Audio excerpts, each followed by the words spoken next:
मस्जिद अल नबावी के बारे में ज्यादातर आम लोगों के मन में कई तरह की गलत फहमियाएं हैं। उन्होंने मोहम्मद सल्लल्लाहु अलैहि वसल्लम की इस पवित्र मस्जिद के बारे में बहुत सारी अफवाहें सुनी हैं। एक मुसलमान होने के नाते आप पक्के तौर से मस्जिद नबवी के बारे में उन मिथकों को दूर करना चाहेंगे। वैसे तो मस्जिद नबावी के हरे गुंबद के बारे में कई मिथक हैं, लेकिन सबसे अहम मिथक यह है कि गुंबद के ऊपर एक आदमी दफन है। जी हाँ, आपको यकीन नहीं होगा, लेकिन मुस्लिम में कुछ लोग मानते हैं कि मस्जिद नबवी के हरे गुंबद पर एक आदमी दफन है। आज की वीडियो बहुत खास है, बने रहिए हमारे साथ आखिर तक। इसी तरह की इस्लामिक घटनाओं और वाक्य से रूबरू होते रहने के लिए आज ही सब्सक्राइब करें हमारे चैनल इस्लाम हिस्ट्री को और साथ ही बेल आइकॉन को प्रेस करें।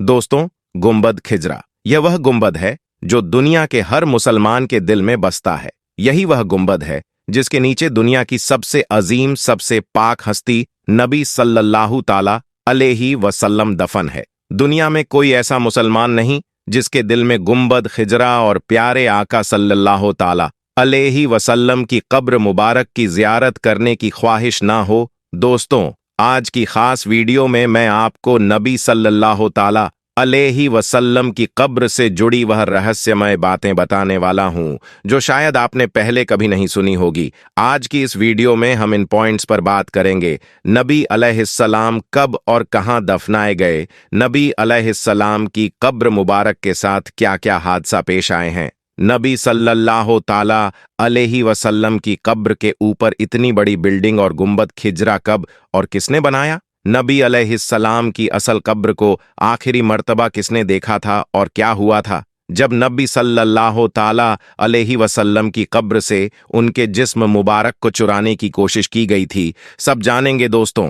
जब दिन ए इस्लाम मुकम्मल हो गया और आप सल्लल्लाहु ताला अलैहि वसल्लम ने नबी होने की सारी जिम्मेदारियां निभा दी, तो अल्लाह ने अपने हबीब को अपने पास बुलाने का फैसला किया। लिहाजा सन 8 जून 632 सोमवार के दिन 15 दिनों के तेज बुखार के सबब अल्लाह के नबी सल्लल्लाहु ताला अलैहि वसल्लम ने 63 साल की उम्र में इस दुनिया को अलविदा कह दिया। पूरी मुस्लिम उम्मत पर गमों का वह पहाड़ टूट पड़ा जिसकी कोई हद नहीं थी। सहाबा इकराम का रो रो कर बुरा हाल था। उनको यकीन तक नहीं हो रहा था कि अल्लाह के रसूल हमें यूं छोड़कर चले जाएंगे। रसूल अल्लाह के वफात के 2 दिनों तक उनकी नमाज़े जनाजा पढ़ी जाती रही और जब उनके जिस्म मुबारक को दफनाने की बात आई तो सहाबा इकराम में राय मशायर होने लगी। कोई कहने लगा कि मक्का में दफनाया जाए, किसी ने कहा बैतुल मक़दिस में, किसी ने कहा मस्जिद ए नबवी में, तो किसी ने कहा जन्नतुल बकी में दफनाया जाए। इतने में हजरत अब्बू बकर रजी अल्लाहु तआला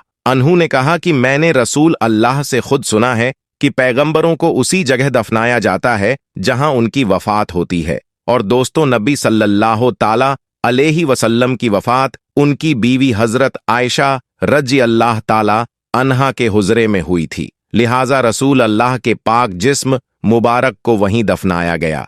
ठीक 2 साल बाद हजरत अब्बू बकर रजी अल्लाह तआला अन्हु भी बुखार के सबब 63 साल की उम्र में वफात का गए। उनको भी अल्लाह के नबी सल्लल्लाहु ताला अलैहि वसल्लम के ठीक बगल में दफनाया गया। और फिर ठीक 10 साल बाद हजरत उमर रजी अल्लाह तआला अन्हु भी 63 साल की उम्र में शहीद हो गए और हजरत आयशा रजी अल्लाह ताला अन्हा के इजाजत से उनको भी नबी सल्लल्लाहु अलैहि वसल्लम के पास हजरत अब्बू बकर रजी अल्लाह ताला अन्हु के बगल में दफनाया गया। दोस्तों, नबी सल्लल्लाहु ताला अलैहि वसल्लम की कब्र के चारों ओर सोने और तांबे से बनी यह सुनहरी जालियां पहले लकड़ी की हुआ करती थीं, जो कि सबसे पहले मिस्र के ममलुक सुल्तान ज़ाहिर बिबल्स ने सन 1269 ईस्वी में बनवाई थी। इसके बाद 1481 ईस्वी में ममलुक सुल्तान अशरफ के तबे ने इस बाउंड्री को लोहे और तांबे से बनवाया, जिस जगह मुसलमान रोजा ए रसूल के सामने खड़े होकर आका पर दरूद और सलाम पढ़ते हैं।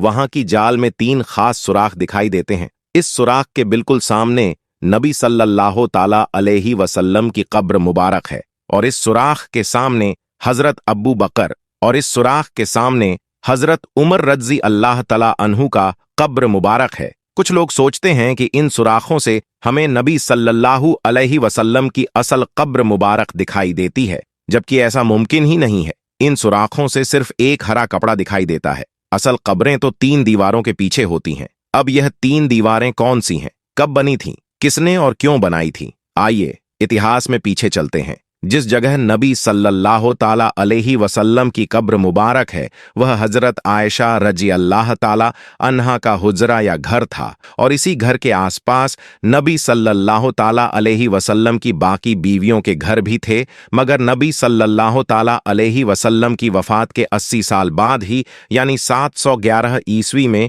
यह सारे घर तोड़ दिए गए। दरअसल इस वक्त वलीद बिन अब्दुल मलिक खलीफा थे और उमर बिन अब्दुल अजीज मदीना के गवर्नर थे। इस वक्त तक मुसलमान की तादाद बढ़ने लगी थी और मस्जिद नबी में नमाजियों के लिए जगह कम पड़ने लगी थी। इसी वजह से खलीफा वालिद बिन अब्दुल मलिक ने गवर्नर उमर बिन अब्दुल अजीज को नबी सल्लल्लाहु अलैहि वसल्लम की बीवियों के घर तोड़ने का हुक्म दिया ताकि मस्जिद नबी को बड़ा किया जा सके। मगर इस घटना से उस वक्त के मौजा ताबीन और बाकी के मुसलमान खुश नहीं थे, मगर फिर भी यह काम करना पड़ा। इसी साल यानी 711 ईस्वी में बारिश की वजह से रोजा ए रसूल यानी आयशा रजी अल्लाह ताला अन्हा की हुजरे की एक दीवार गिर गई। मदीना के गवर्नर उमर बिन अब्दुल अजीज ने दीवार को दोबारा तामीर करने का हुक्म दिया। जैसे ही लोगों ने दीवार की नींव खोदी, अचानक वहां खड़ा हर शख्स डर के पीछे हट गया। लोगों ने देखा कि कब्र से एक पैर बाहर निकल आया है।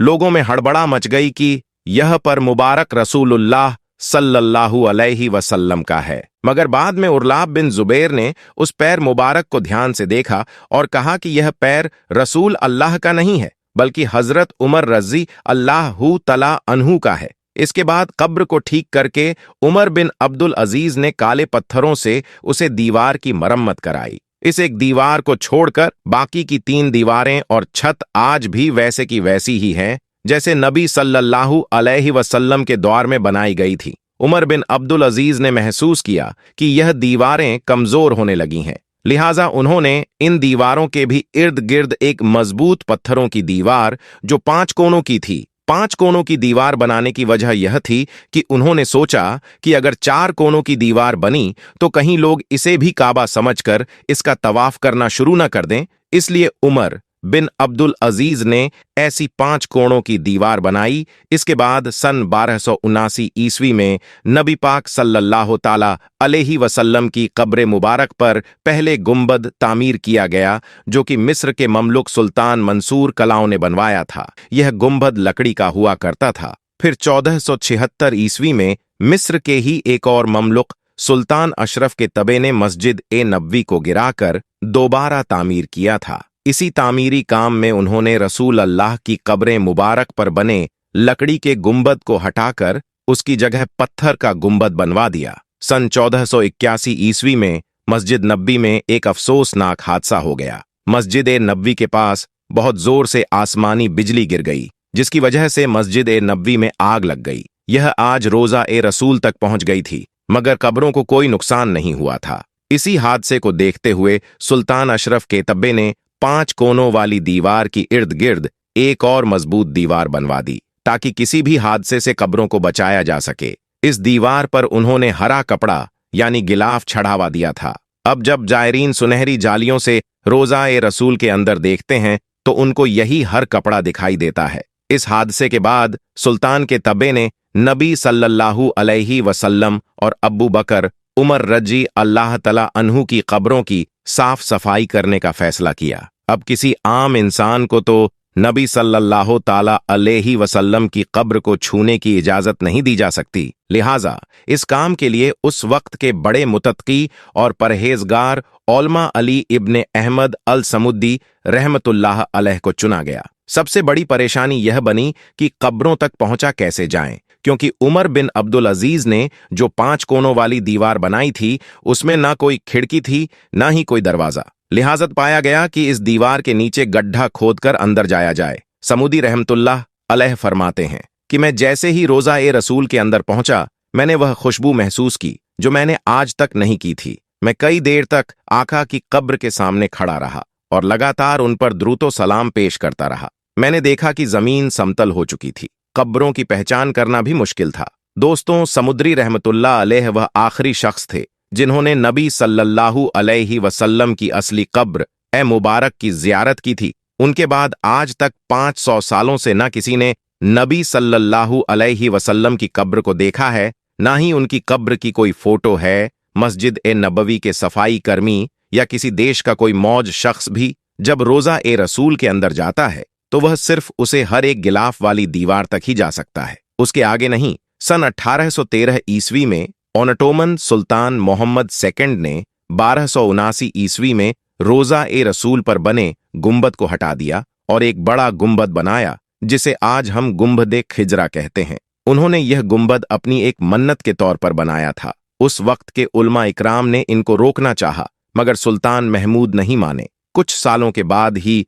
गुंबद खिजरा पर हरा रंग कर दिया गया। उसके बाद से आज तक गुंबद खिजरा पर हरा रंग ही रंगा जाता है। दोस्तों, नबी सल्लल्लाहु ताला अलैहि वसल्लम की कब्र मुबारक के नीचे की साइड एक और कब्र की जगह खाली है। हदीसों के मुताबिक इस जगह हजरत ईसा अलैहिस्सलाम को दफनाया जाएगा, क्योंकि ईसा अलैहिस्सलाम अभी जिंदा है। अल्लाह ने उनको जिंदा ही आसमानों में उठा रखा है। दोस्तों, इस्लामी इतिहास में कुछ ऐसे किस्से मिलते हैं जिनमें बयान किया जाता है कि नबी सल्लल्लाहु ताला अलैहि वसल्लम की कब्र से उनके जिस्म मुबारक को चुराने की कोशिश की गई। एक वाक्य बताया जाता है कि फातिमा बिन खलीफा हकीम बिन अमरुल्लाह ने 2 बार यह कोशिश की नबी सल्लल्लाहु ताला अलैहि वसल्लम की जिस्म मुबारक को उनकी कब्र से निकलकर मिश्रा के कैरो शहर में दफना दिया जाए। इसके अलावा एक मशहूर वाक्य नूरुद्दीन जंगे वाला है, जिसमें नूरुद्दीन जंगे के ख्वाब में 2 चोर नजर आते हैं जो नबी पाक सल्लल्लाहु ताला